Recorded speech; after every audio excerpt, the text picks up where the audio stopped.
அடுத்தது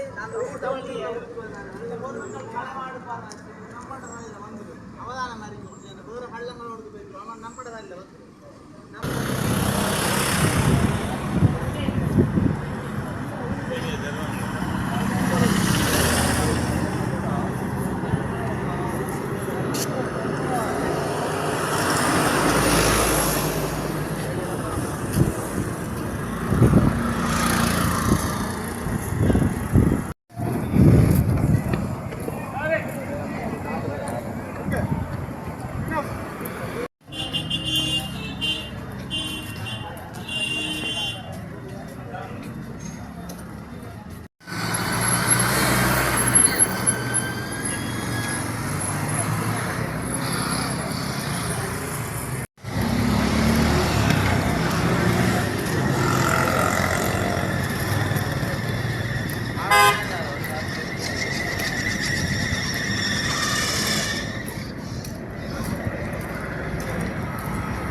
இப்போ நாங்கள் இந்த கம்பள நகரத்தில் இருக்கின்ற ஒரு பகுதிக்கு வந்திருக்கின்றோம். இந்த பகுதியை பொறுத்தளவிலே இங்கே முஸ்லிம் சமூகத்தினர், அதே போன்று சிங்கள சமூகத்தினர், பல்லின சமூகம் வாழுகின்ற ஒரு பகுதியாக இருக்கிறது.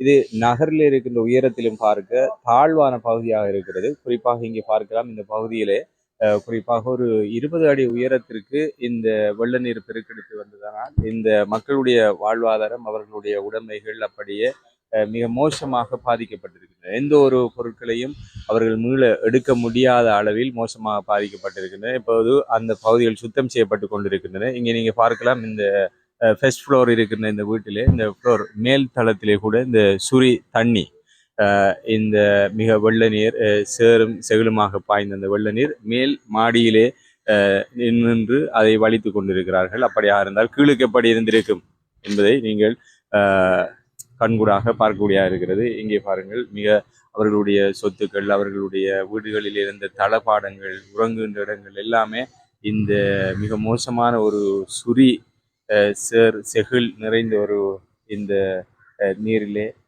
பாதிக்கப்பட்டு இங்கே வீதிகளிலே கும்பமாக அவர்களுடைய உடைமைகள் போடப்பட்டிருக்கின்றன. வீதி ஓரளவுக்கு இப்போது மக்கள் போக்குவரத்துக்கு ஏற்றாற்போல் அந்த வீதிகள் துப்புரவு செய்யப்பட்டிருந்தாலும் இங்கே பார்க்கலாம், இந்த வீடுகளில் இருந்த பாருங்கள் அவர்களுடைய தளபாடங்கள், மேசை, கதிரைகள் அனைத்துமே இப்போது மிக மோசமாக பாதிக்கப்பட்டிருக்கின்றன.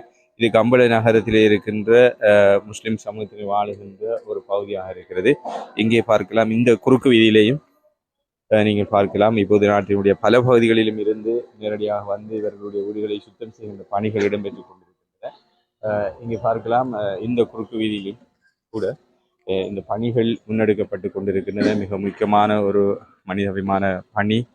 நீங்கள் பார்க்கலாம், சகோதரர்கள் தூர இடங்களிலே இருந்து வருகை வந்திருக்கிறார்கள். வெளியூர்களிலே இருந்து பல சகோதரர்கள் வருகை வந்திருக்கிறார்கள். அவர்கள் இந்த பணியிலே இணைந்திருக்கிறார்கள்.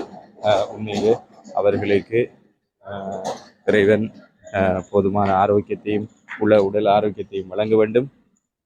இங்கே பார்க்கலாம், இந்த இவர்களுடைய வீடுகள், இது ஒரு நகர் பகுதியிலே இருக்கின்ற ஒரு தாழ்வான பகுதியிலே மக்கள் வாழுகின்ற ஒரு பிரதேசம். குறிப்பாக ஒரு 20 அடி உயரத்திற்கு இவர்கள் இந்த வெள்ள நீர் பாய்ந்தோடியதனால் வீடுகளுடைய அத்தனை உடைமைகளும் சேதமாக்கப்பட்டிருக்கின்றது. அவற்றை நாங்கள் இப்போது நேரடியாக நீங்கள் பார்த்து கொண்டிருக்கின்றீர்கள். அவற்றை நீங்கள் பார்க்க முடியாது இருக்கிறது. பாருங்கள், சகோதரர்கள் இப்போது அவற்றை துப்புரவு செய்து கொண்டிருக்கிறார்கள். வீடுகளில் இருந்த அனைத்து பொருட்களும் இந்த வெள்ள நீரிலே சிக்கொண்டிருக்கிறது. மிக மோசமான பாதிப்பை எதிர்நோக்கி இருக்கிறார்கள்.